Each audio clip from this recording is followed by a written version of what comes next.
এখন যাচ্ছি জাপানের সবচেয়ে মানে ফেমাস নাইট লাইফ যে এরিয়ায়, ইনফ্যাক্ট টোকিওর সবচেয়ে famous night life area Shinjuku area. চলে আসছে অলমোস্ট ট্রেনে করে। তো এখানে একটা খাবারের দোকান পেলাম, মানে টার্কিশ। আর কোনো হালাল খাবার পাওয়া যাচ্ছিল না, তো টার্কিশই খেলাম। বাট এখানকার টার্কিশ খাবার দেখলাম ভালোই এক্সপেন্সিভ। মানে আমার অলমোস্ট লাইক 24,000 ইয়েন চলে গেছে। মানে ভালোই এক্সপেন্স। শুধু জাস্ট নর্মাল ডোনার খাবারের মিট আর রাইস খাইছি, আর একটা চা খাইছিলাম। বাট চায়ের দাম 300 ইয়েন। আচ্ছা, চা বাদ দিলাম, চা বাদ ছাড়া 17 ইয়েন অলমোস্ট। সো আমি জানি না, এত প্লাস ট্যাক্স নিচ্ছে বোধ হয়। সো আমার কাছে মনে হচ্ছে ভালোই এক্সপেন্সিভ। ওদের এখানে ন্যাশনাল হলিডে দেখে সব কিছু অলমোস্ট বন্ধ, মানে রাস্তায় মনে হচ্ছে শুনশান নীরবতা। হোপফুলি যে জায়গায় যাচ্ছে ওই জায়গায় ওপেন থাকবে, নাহলে আরেকদিন আসতে হবে। দ্য থিং ইজ 3টা থেকে 5টা এই সময় সব রেস্টুরেন্ট বন্ধ। রেস্টুরেন্টে যখন গেলাম তখন ও আমাকে ঢুকতে দিছে, ঢুকে ইনফ্যাক্ট খাবারও সার্ভ করছে। আমার মনে হয় ডিনারের জন্য রেডি হয় বিটুইন 3 to 5। ম্যাক্সিমাম রেস্টুরেন্ট 3টা দুপুর মানে 3টা থেকে 5টা পর্যন্ত বন্ধ। জাপানে যদি কোনো ভিডিও দেখে থাকেন বা সিরিজ দেখে থাকেন বা কোনো কিছু দেখে থাকেন, আমি শিওর সিনজুকু এরিয়া 100% দেখাইছে, আপনি দেখছেন। যদি জাপানের কোনো ভিডিও দেখে থাকেন যেখানে প্রচুর নিয়ন আলো, প্রচুর লাইটিং, তো সেটা সম্ভবত মোস্ট প্রবাবলি সিনজুকু এরিয়া। সেই মোটামুটি এই জায়গায় সবাই মানে আসে থাকে, এই জায়গাটাই, এই এলাকাটাই খুব পপুলার। মানে মোটামুটি যত বাইরের ট্যুরিস্ট আসে ম্যাক্সিমাম এই এলাকায় থাকে। So it's like tourist area.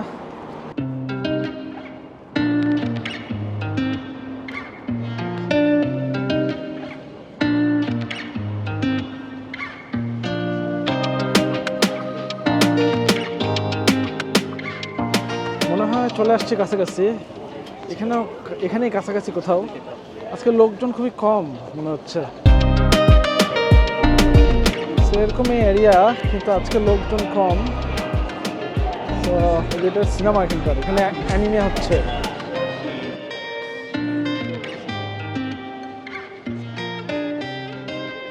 না পাইছি। আমার সামনে যে রাস্তাটা দেখতে পাচ্ছেন, এটা হচ্ছে এখানকার ফেমাস নাইট রোড, মানে নাইট লাইফের রাস্তা। এখানে সব কিছু মানে এন্টারটেনমেন্ট ডিস্ট্রিক্ট বেসিক্যালি।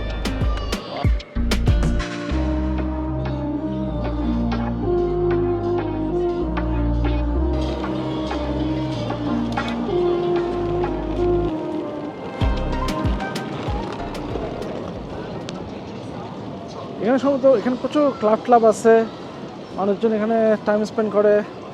বাট আমরা শুধু দেখতে আসছি, আমরা দেখে চলে যাবো এখান থেকে কুইকলি। দেখেন, এতদিন কোথাও ময়লা দেখি নেই, আর এখন এখানে এসে দেখেন ময়লা, জাপানিজ ময়লা। এতদিন ঘুরতেছি, কোথাও ময়লা দেখি নেই জাপানের। তো এখানে একমাত্র দেখলাম ময়লা। তো বোঝা যাচ্ছে জায়গাটা কীরকম। সো জোকস অ্যাপার্ট, সেরকম হচ্ছে এই জায়গাটা। বেসিক্যালি প্রচুর রেস্টুরেন্ট চারিপাশে, আর ক্লাব এই টাইপের জিনিসপত্র সব।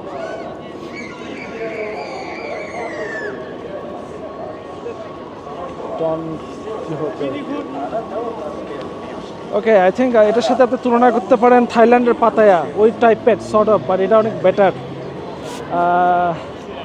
ইয়া, মানে এটা হচ্ছে ভালো ভার্সন আর কি ওটার।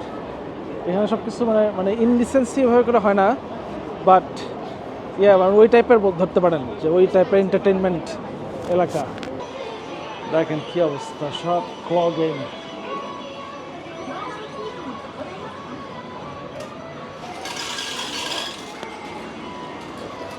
সব ক্লগিং।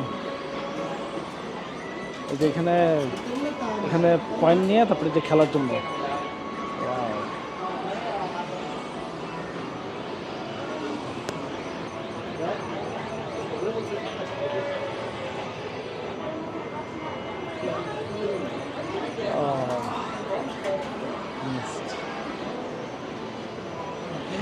ইন্টারেস্টিং। দেখেন এখানে সব পুরো আর্কেড গেম। কি অবস্থা, সবাই আর্কেড গেম খেলতেছে, প্রচুর আর্কেড গেম এখানে, সবাই আর্কেড গেম খেলতেছে।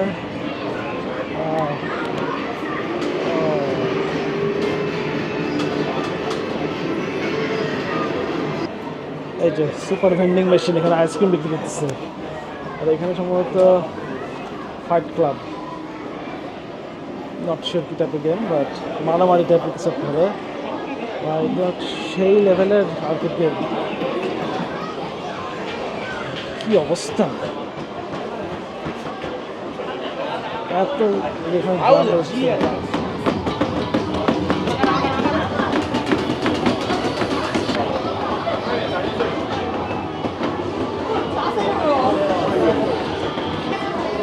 এখানে মানে বিভিন্ন ধরনের গেম আছে।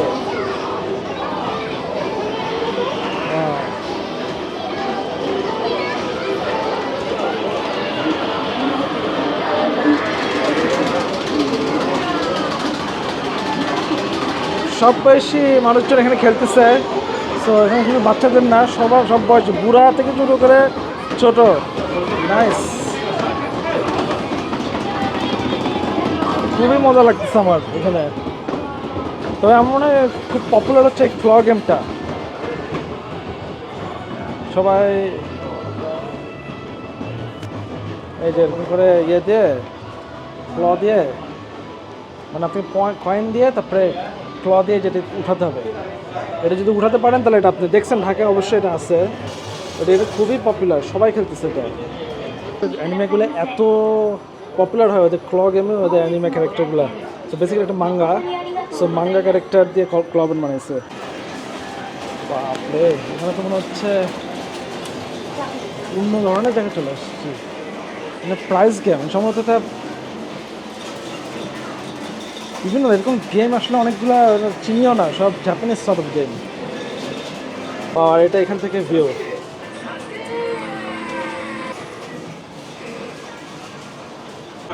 এখানে সম্ভবত কিছু একটা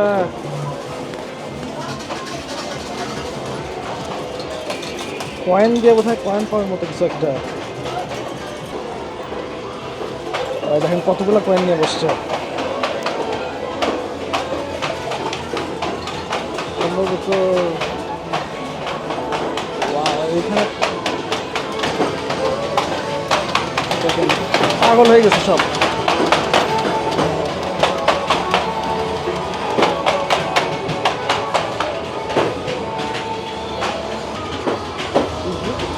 Look at this console, কত বড়।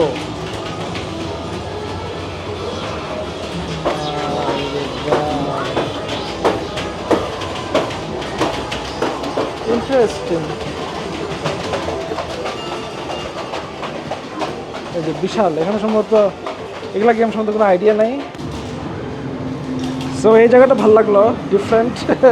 এরকম কিছু দেখি নেই আগে। ইটস নাইস, মানে এত বড় আর্কেড দেখি নেই, খুব ভালো লাগলো। আমি জানতাম যে জাপানিজ গেমিং কালচারটা সম্বন্ধে একটু আইডিয়া ছিল, বাট ওই পাগলের মতো গেম খেলতেছে। বাট ইয়া, ভালো লাগলো, nice, something unique.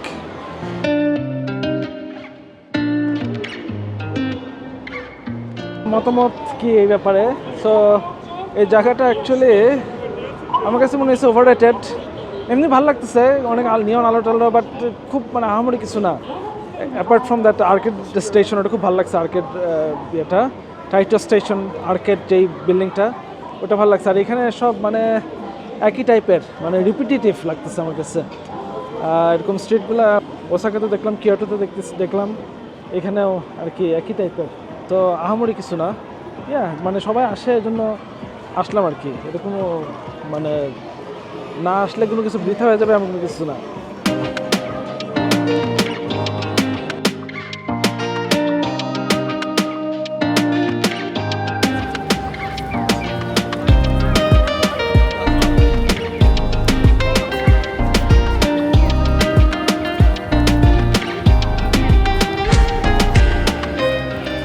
By the way, আমি প্রথম শিনজুকুর নাম শুনি হচ্ছে ডাইডো মোরিয়ামার ছবি দেখে।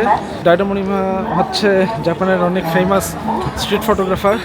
তো আমি ভাবছিলাম এটা মানে অনেক আহামরি কোনো কিছু, ওটা অ্যাকচুয়ালি তেমন ওরকম মনে হয় নাই। মানে যতটা ভাবছিলাম ওরকম না। ওখান থেকে আসলে এখানে আসার ইচ্ছা ছিল, বাট তেমন আমার কাছে মনে হয় না যে অত আহামরি কিছু।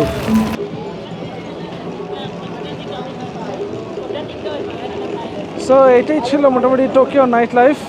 সো এরকমই সব রিপিটেটিভ, এখানে মনে হয় না আর কিছু দেখার আছে, মানে ইউনিক কোনো কিছু নাই। সো এরকমই সব কিছু, মানে জাস্ট খাবার দোকান আর এমনি সব। তো তেমন কিন্তু কিছু নাই। সো আমি এখানে ভিডিওটা শেষ করে দিচ্ছি। আপনি যদি ভালো লেগে থাকে ভিডিও এবং এরকম ভিডিও আরও দেখতে চান এবং অন্যান্য দেশে আরও ভিডিও দেখতে চান, তবে অবশ্যই চ্যানেলটা সাবস্ক্রাইব করে রাখবেন। আর খুব শীঘ্রই দেখা হচ্ছে আপনাদের সাথে নতুন কোনো ভিডিও নিয়ে। ততক্ষণ পর্যন্ত আল্লাহ হাফিজ।